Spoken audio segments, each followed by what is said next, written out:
Warahmatullahi wabarakatuh. Dewan Juri yang terhormat, izinkan saya menyampaikan argumentasi saya mengenai dukungan saya terhadap mosi pemerintah akan mosi penerimaan mahasiswa baru hanya didasarkan pada tes talenta bawaan dan bukan pada hasil nilai tes atau tes akademik. Yang pertama yang perlu kita garis bawahi ada 3 kalimat kunci dalam argumentasi saya kali ini, yaitu yang pertama, pemaksimalan potensi dalam bakat yang diminati, dan yang kedua, peningkatan SDM Republik Indonesia, dan yang ketiga adalah kelebihan sistem pendidikan spesialis dibanding sistem pendidikan generalis. 3 kata kunci ini akan saya bahas dalam status quo saya. Status quo saya adalah sistem pendidikan yang masih bersifat generalis daripada spesialis. Perlu kita ketahui terlebih dahulu, Dewan Juri yang terhormat, apa itu pendidikan generalis dan spesialis? Pendidikan yang bersifat generalis adalah pendidikan yang masih tidak terfokus kepada mata pelajaran yang diminati siswa dan cenderung membebankan para siswa akan kewajiban untuk menguasai seluruh mata pelajaran yang diberikan. Itu adalah pengertian generalis. Sedangkan apa itu sistem pendidikan spesialis?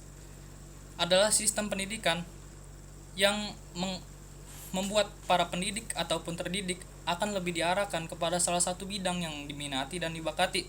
Mengapa saya memilih untuk mendukung mosi ini?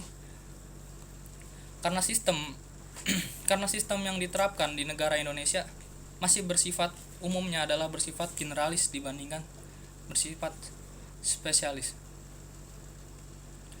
Sedangkan sistem pendidikan para negara-negara maju yang telah melaksanakan pendidikan terbaik mereka itu lebih menerapkan sistem spesialis dibandingkan sistem generalis. Permasalahan pada dunia pendidikan Indonesia terletak pada pragmatisme pendidikan dalam melakukan proses pembelajaran. Pendidik cenderung menganggap secara reguler peserta didik yang dianggap sama, sehingga pada proses pembelajaran kurang mengakomodirkan dan memperhatikan karakteristik perbedaan individu, seperti perbedaan bakat, minat, IQ dari mahasiswa yang pada dasarnya sering dijadikan sebagai pijakan dalam penentuan strategi metode pembelajaran. Musrofi dalam Papilaya dan Huli Selan tahun 2016 menyebutkan bahwasanya 30% mahasiswa merasa cocok dengan metode pembelajaran yang disampaikan, sedangkan sisanya 70% merasa mereka bermasalah dengan gaya belajar yang diterapkan oleh para dosen-dosen. Sehingga terlihat dari sini bahwa pendidikan Indonesia masih kurang efektif dalam sistemnya. Pendidik harus memahami terlebih dahulu tentang diri anak didiknya sendiri. Memahami diartikan sebagai mengetahui dan mengenali anak, misalnya mengetahui dan mengenali karakteristiknya, mengetahui dan mengenali gaya belajarnya, lalu mengetahui dan mengenali motivasi anak tersebut kenapa ingin belajar. Apakah karena lingkungannya, apakah karena dirinya sendiri karena dia suka dengan mata pelajaran yang dipelajari, ataukah karena iming-iming hadiah dari orang tua atau sebagainya. Dan begitu pula para pendidik harus mengenali bakat para terdidik.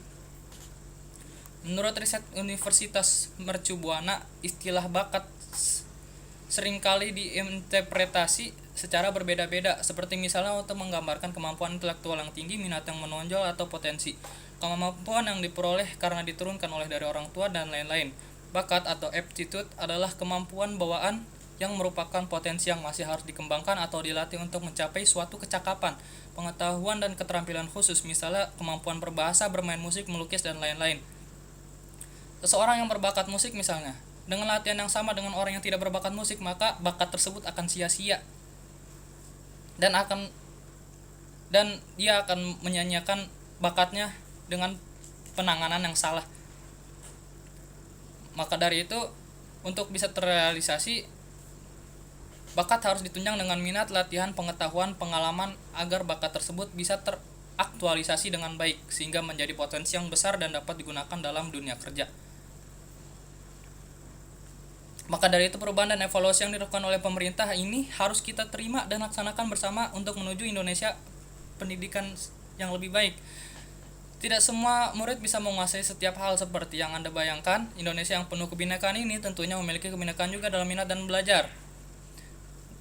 bakat belajar. Seperti ada orang yang bakat dalam menggambar, ada yang dalam menulis, dalam bermain musik, dan lain-lain. Sedangkan jenis kebutuhan untuk penanganan bakat yang berbeda-beda tersebut adalah penanganan yang berbeda. Anda tidak bisa menilai monyet lebih hebat dari ikan jika Anda menyelenggarakan lomba yang sama, yakni lomba pohon.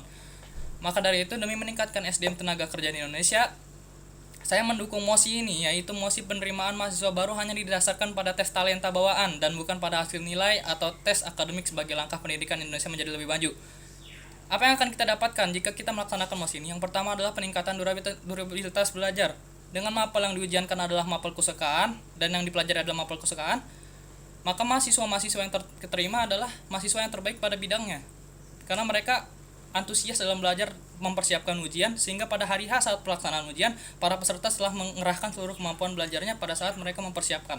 Yang kedua, murid yang diterima adalah murid-murid yang sangat paham betul akan bidang yang didaftarnya, sehingga para mahasiswa yang terpilih adalah mahasiswa terbaik di bidangnya. Jadi tidak akan salah pilih.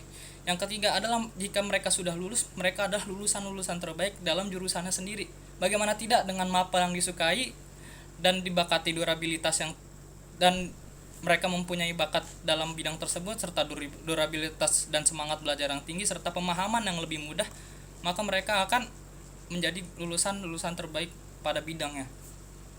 Kesimpulannya adalah mosi ini harus dijalankan dan dilaksanakan sebagai terapan langkah Indonesia meningkatkan kualitas mahasiswa yang terseleksi sesuai jurusan yang terpilih. Semangat belajar mahasiswa hingga kelak mereka akan menjadi generasi-generasi muda yang memimpin negara kita, meningkatkan kesejahteraan Republik Indonesia baik dalam bidang ekonomi, agama, sains, dan semua akan maju di tangan para generasi muda yang menguasai bidang terfokusnya. Itulah yang dapat saya sampaikan. Terima kasih. Wassalamualaikum warahmatullahi wabarakatuh.